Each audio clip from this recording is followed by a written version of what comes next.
मेरे चैनल को सब्सक्राइब करें और बेल आइकन प्रेस करें ताकि कोई भी वीडियो मिस ना हो। वीडियो को अंत तक देखें और पसंद आए तो लाइक करें। नमस्कार मित्रों, मैं रवि शर्मा कुंडली सिखाने श्रृंखला में एक बार फिर आप सभी का स्वागत करता हूं। मित्रों, पिछले एपिसोड में हमने देखा था भावात्भवन के सिद्धांत को और किस प्रकार से हम किसी भी भाव में डीप रिसर्च करने के लिए जा सकते हैं या कौन सा ग्रह किस प्रकार का परिणाम दे रहा है, इसको देखने का एक मैंने अलग तरीका, एक अलग नज़रिया बताया था जो कि इम्पोर्टेंट है, जिससे भावात्भवन सिद्धांत किस प्रकार से रिसर्च में और किस तरह से डीप एनालिसिस में आपका हेल्प कर सकता है। आगे बढ़ते हैं। आज का जो हमारा विषय है वो बहुत इम्पोर्टेंट है। यह है अष्टम द्वादश थ्योरी। ये क्या है आज हम देखेंगे। और जो आज तक आपने सुना होगा योग कारक और अकारक ग्रह की गणना जब हम करते हैं तो एक आपने सुना होगा कि सेकंड हाउस अगर लग्न का शत्रु है तो वो अकारक होगा, सेवेंथ हाउस का स्वामी अगर लग्न का शत्रु है तो वो अकारक होगा। ये डायरेक्ट नहीं कहा गया है, इसके पीछे है अष्टम द्वादश थ्योरी। तो आज हम डिटेल में जानेंगे कि अष्टम द्वादश थ्योरी है क्या और क्यों हम सेकंड हाउस और सेवेंथ हाउस के स्वामी को अगर लग्न का शत्रु हो तो उसे डायरेक्ट अकारक या मारक की श्रेणी में रख देते हैं। शुरू करने से पहले एक प्रश्न लूँगा।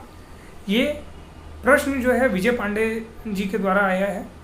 उनका प्रश्न ये है कि यदि त्रिक भाव में कोई ग्रह उच्च का हो तो उसका परिणाम क्या होगा।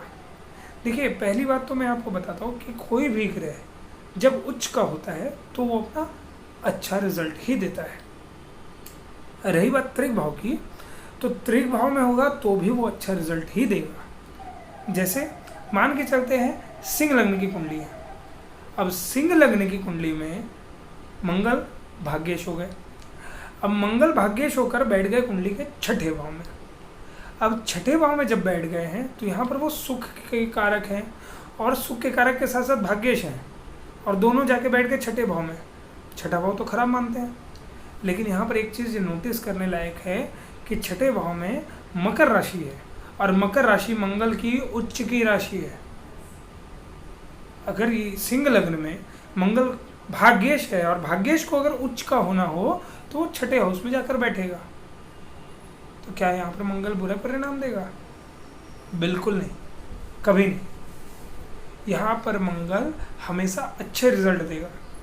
उसकी दृष्टि पड़ेगी अपने भाग्य भाव में, वो भाग्य को और बढ़ाएगा, क्योंकि मैंने पहले भी सूत्र बताया कि जब अपने ही भाव पे किसी ग्रह की दृष्टि हो तो उस भाव के अच्छे परिणाम को बढ़ाता है। तो ऐसा हमेशा नहीं होता, फिर भी उच्च का ग्रह हमेशा अच्छा रिजल्ट देगा, ये बात फिक्स है। और 6, 8, 12 में भी अगर कोई ग्रह बैठा हुआ है तो हमें देखना है उस कौन सी राशि में और किस परिस्थिति में है, तभी कैलकुलेशन करना है। अगर छठे 8वें 12 घर में भी कोई ग्रह उच्च का है तो वो अच्छे रिजल्ट देगा। चलिए शुरू करते हैं अष्टम द्वादश थ्योरी। देखिए, अष्टम द्वादश थ्योरी बहुत सिंपल सा फॉर्मूला है। कैसे कैलकुलेट करना है और क्या कैलकुलेट करना है वो मैं बताता हूँ। अष्टम भाव है आयु का घर।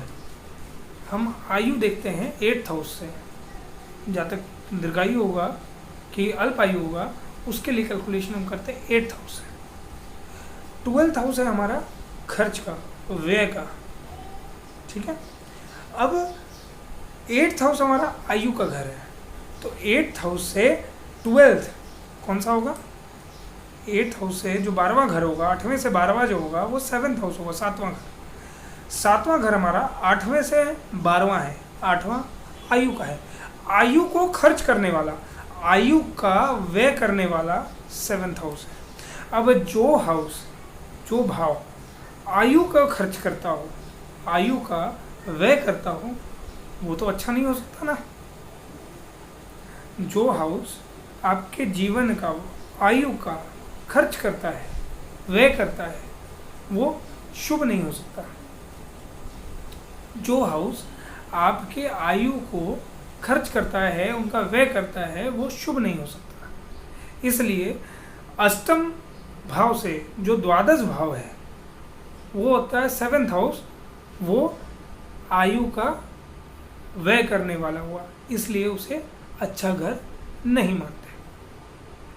अब मैंने पहले ही आपको बोला था, भावत भावम जब मैंने बताया था तब मैंने बोला था कि नेक्स्ट एपिसोड में हम लोग इसके बारे में चर्चा करेंगे, अष्टम द्वादश के बारे में। उसका कारण ये है कि जब तक आप भावत भावम सिद्धांत को ना समझो तब तक आप इसको भी नहीं समझ पाओगे। तो यदि आपने भावत भावम नहीं देखा है तो एक बार देख लें, नहीं तो यहाँ पर आपको कुछ समझ में नहीं आने वाला है। खैर, ये तो हो गया 7th हाउस, हमारे आयु को खर्च करने वाला। अब मैंने आपको बताया था भावत भाव में कि किसी भी हाउस का जब डीप स्टडी करते हैं तो उसी भाव से उतने भाव आगे जाते हैं। तो आयु के बारे में जब डीप स्टडी करनी हो तो कहाँ जाएंगे? अष्टम से अष्टम। अष्टम से अष्टम कौन सा घर होगा? 3rd house. यहाँ आप देख सकते हैं अष्टम से अष्टम गया मैं, तो अष्टम से अष्टम 3rd हाउस पहुँच गए। अब 3rd हाउस जब आप पहुँच गए हैं तो 3rd हाउस आयु के बारे में डीप स्टडी हो गई। और 3rd हाउस का जो खर्च करेंगे हम, 3rd हाउस से जब हम 12th हाउस काउंट करेंगे, तीसरे से 12वां 2nd हाउस, मतलब वो भी जो आयु की डीप स्टडी, उसका खर्च, उसका व्यय, उसका नुकसान 2nd हाउस करता है। इसलिए 2nd हाउस भी हमारे कुंडली में मारक की श्रेणी में आ गया। इसीलिए जब 7th हाउस और 2nd हाउस इन दोनों का स्वामी लग्न का यदि शत्रु हो तो वो मारक में आता है।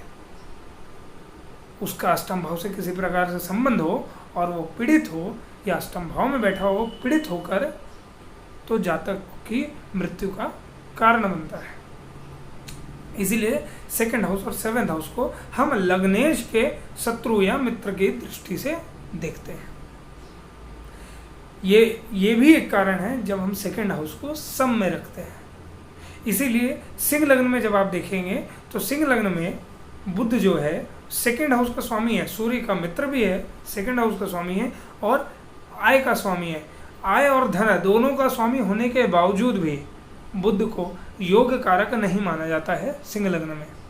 उसका कारण यही है कि वो 2nd हाउस का स्वामी है, 2 खराब घर का स्वामी है। दोनों को खराब घर माना गया है, 11th हाउस को भी और 2nd हाउस को भी। तो उम्मीद है अष्टम द्वादश थ्योरी आपके समझ में आई हो, किस प्रकार से हम कैलकुलेट करते हैं कि 2nd हाउस और 7th हाउस का स्वामी लग्नेश के शत्रु या मित्र होने के कारण योग कारक या मारक है। वीडियो अच्छा लगा हो, इन्फॉर्मेटिव लगा हो तो प्लीज़ इसे लाइक एंड शेयर जरूर करें, चैनल को सब्सक्राइब करें। किसी भी प्रकार का प्रश्न हो तो आप कमेंट सेक्शन में जाकर मुझसे पूछ सकते हैं, मैं उसका जवाब अवश्य दूंगा। बहुत बहुत धन्यवाद।